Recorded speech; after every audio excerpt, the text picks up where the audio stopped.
Char! Hello mga kababayan, this is Troy. You are watching again my short vlog.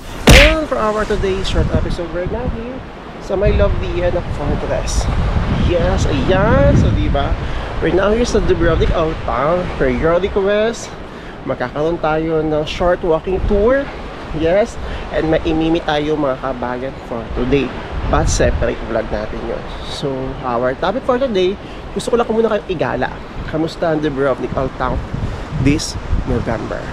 Yes, and you will see sa ating vlog for today yung preparation ko ng Dubrovnik City pagdating sa Christmas Festival. Yes, bukas ng opening nun. So bukas narito ulit tayo for the opening. But ngayon, ayan, magkakaroon tayo ng quick short vlog. Short vlog pagdating dito sa Dubrovnik. Ano yung makikita ninyo this November, ano yung may encounter ninyo, and igagagala ko kayo sa mga pinag-shootingan na Game of Thrones. Diba? Tingnan nyo naman. Napakatahimik. Ilang tao-tao. Yeah. So samahan nyo ako sa ating short vlog for today. And short vlog lang naman. So maraming salamat po sa lahat mga patuloy na sumusuporta sa ating channel. And again, please help me to reach 30,000 subscribers sa ating channel. So maglalakad na tayo guys, mababa na tayo, simulan natin ang ating shot. So alam nyo ba guys, ang Dubrovnik ay isa sa pinaka-iconic at pinakamagandang lugar dito sa Croatia. Dinadagsa ito ng mga milyong mga turista kada taon, lalo na kapag summer season. Yun nga lang, para sa ating mga Pinoy, ang kalimitang trabaho dito ng mga Pinoy ay seasonal. But ayan, lipat muna tayo sa ibang topic. Yes, let's explore the Dubrovnik on town. And ano yung mga pwede natin gawin kapag off-season dito sa Dubrovnik. I know maraming mga Pinoy from Croatia, yes, ang gusto rin makapunta ng Dubrovnik. Yun nga lang ay napakalayo po talaga. Ultimo, nasa pinakadulo na ng mapa, pinaka-south part po ng Croatia ang Dubrovnik. Kaya naliligiran tayo ng Adriatic Sea. And yun nga, wala po snow dito. So sobrang lamig talaga. Yeah, so right now ngayon ay nasa mga 9 degrees, 8 degrees. Pero kinakaya ko pa ito. Tara na, maglakad na tayo. Simulan natin ang ating Dubrovnik quick tour. Go!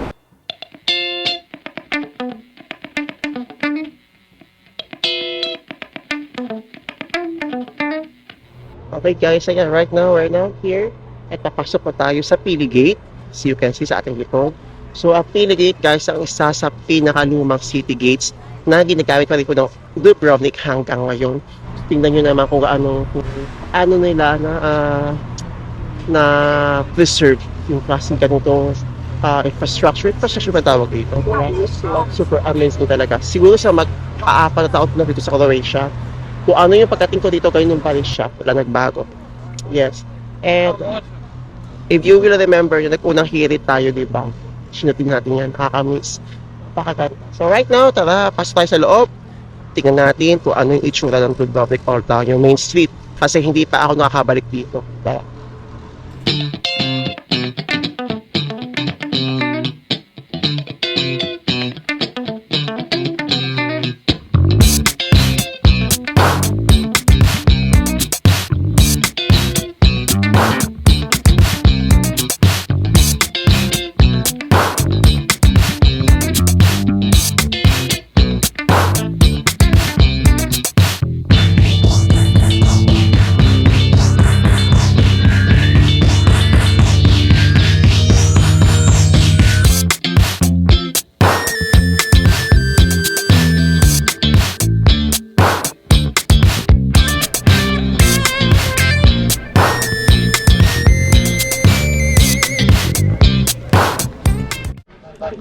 Okay guys, so we're now here sa Istradum. Ito yung main street ng Dubrovnik Old Town guys. Sa kaliwat kanan, makikita ninyo yung mga cafe, shops, and as you can see, napakalinis po dito.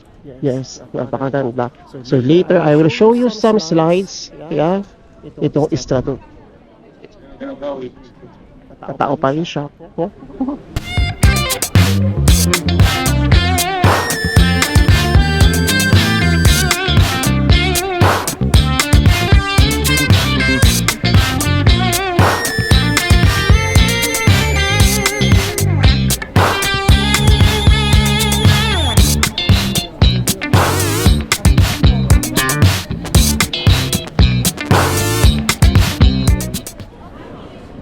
one thing, I love the Dubrovnik Old Town, guys. Ito, maliit lang siya. Mukha lang siyang maliit.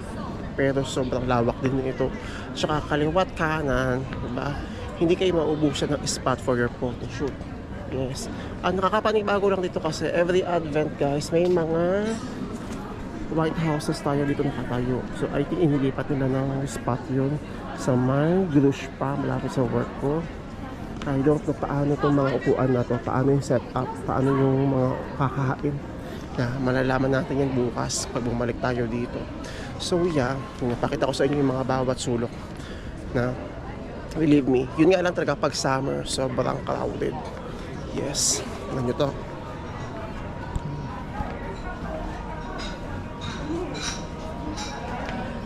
Diba?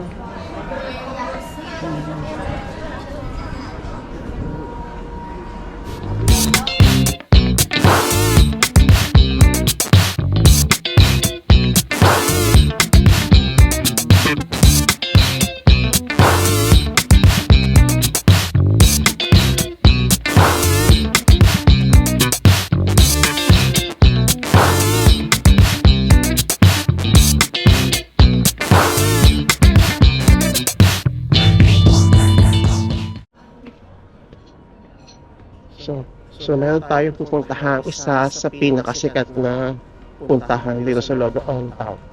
Yes. Sabi ko nga kanina, kung mahilig kayo sa mga Instagrammable spots, sa mga sulok-sulok kayo mag-spend ng pahinga nyo dito habang papahinga kayo, photoshoot.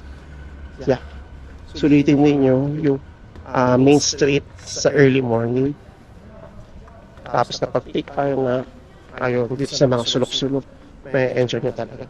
So pupunta tayo ng walk-up ship, Jesuit Stairs.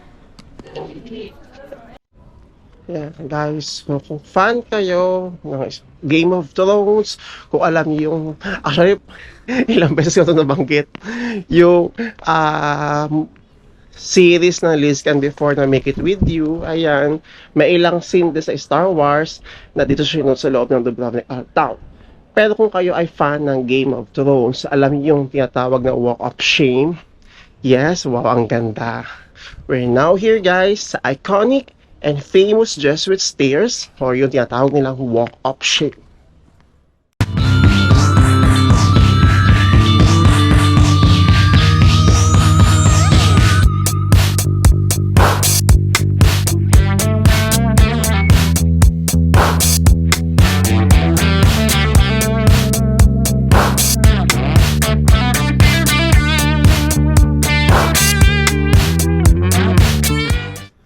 If you will remember, ayan, yung ating second season. Ayan, Zach's Box. So, dito ako nag-work before as an assistant cook. Yes, ayan, Zach's Box. So, doon sa taas yung kanyang dining area. And then, dito sa baba, yung kitchen. Nakakamiss. Dito kami tumatambay before. Pag break, kapag walang customer, walang order, di ba? Ayan. Nakakamiss. Yes. Second season, dito tayo. And my first season was there, guys. Kita niya ba yung tuktok na bundok na yan? Diyan ako nag-work before. The first season ko dito. Second season dito. Third season sa supermarket. Fourth season sa supermarket. Fifth season sa supermarket. Yes. Nakakamiss ang lugar na to. Very iconic ng place na to for me. And yung mga nagsisimula para tayo mag-vlog. Ang dami ko pong mga na-meet na kabayan dito. Mandatory shot palagi sa Walk of Shame. Kailangan picturean ko sila. Yeah, super nakakamiss. Regards sa mga bosses, sa Zach's Box, sa mga dati kong ka-work dito. I think Indonesians na yata yung mga staff nila and yung ilang mga Balkans din. So, it's nice to be back here. Ang daming memories, ang dami rin tinuro sa akin. Ang dami ko natutunan bilang isang assistant cook dito before. Masabi ko nga, yun na yung last hospitality ko. Kung mag-hospitality man siguro ako, baka siguro sa mga bars na barista. Gusto ko talaga mag-barista, guys. But yeah, yun na yung last sa Panorama, may last F&B. Sa Zach's Box, may last kitchen. Enough na yung hospitality for me. Naka-retire na tayo doon. Semi-retire na tayo sa hospitality, guys. Yeah.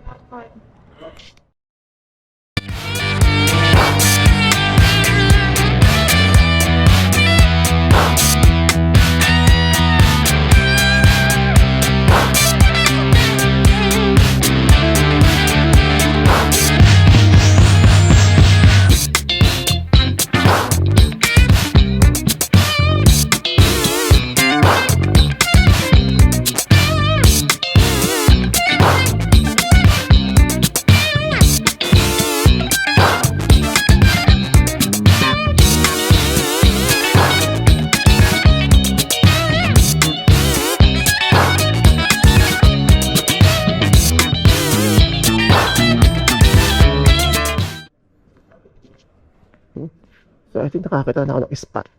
Yung pinag-usapan namin kahapon.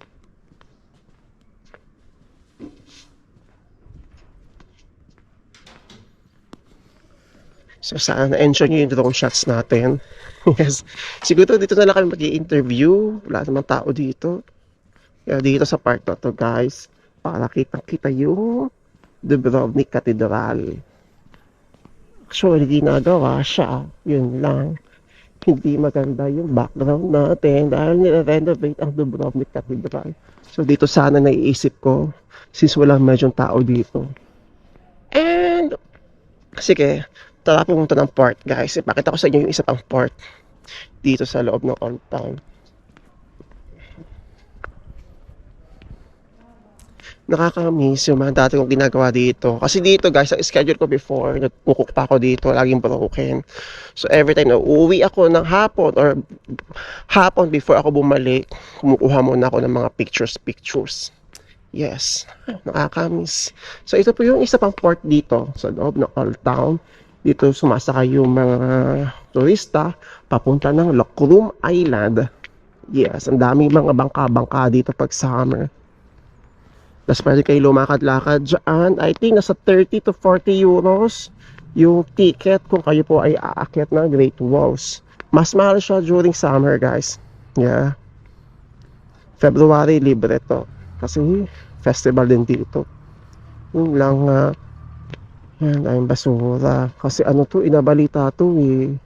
Itong mga basura daw to ay galing pa ng Albania daw. Oo, napadpad dito. Diba? So anyways, diba? Ganda likod natin. So maghahanap lang ako ng spot, guys. And then, ayun, mag-i-interview tayo with Ivana. So I hope na masuportahan ninyo yung ating next vlog. Siguro baka ito muna yung mauna. Yes. And yun nga, kung kayo ay nasa Croatia, isama niyo sa bucket list na makapunta man lang dito. Kahit 2 days is enough na sa Dubrovnik kasi napakaganda po talaga dito, lalo na kapag summer. Napakadami nyo pwedeng pag-swimming in the dagat, tabi-tabi lang, and super perfect weather. Yes, so I think that's all for today. Oo, nag-enjoy, sana nag-enjoy kayo. Na-miss ko talaga yung mga ginagawa ko dito sa Dubrovnik. Yes, and I hope na somehow is na nanibago yun yung paningin. Dahil for today, iba yung content natin. So maraming salamat. Pali-uli ako. Maraming salamat sa lahat ng mga patuloy po sumusuporta at sa mga hindi po nag-i-skip ng ads sa ating videos. Again, if you have any more questions or suggestions, i-comment ka lang. Malay nyo, yan ang ating maging next content dito sa ating channel. Maraming salamat po. Good luck sa inyong mga future applications. Good luck sa mga naghihintay na kanilang mga working permits and visas. And see you soon po dito sa Croatia.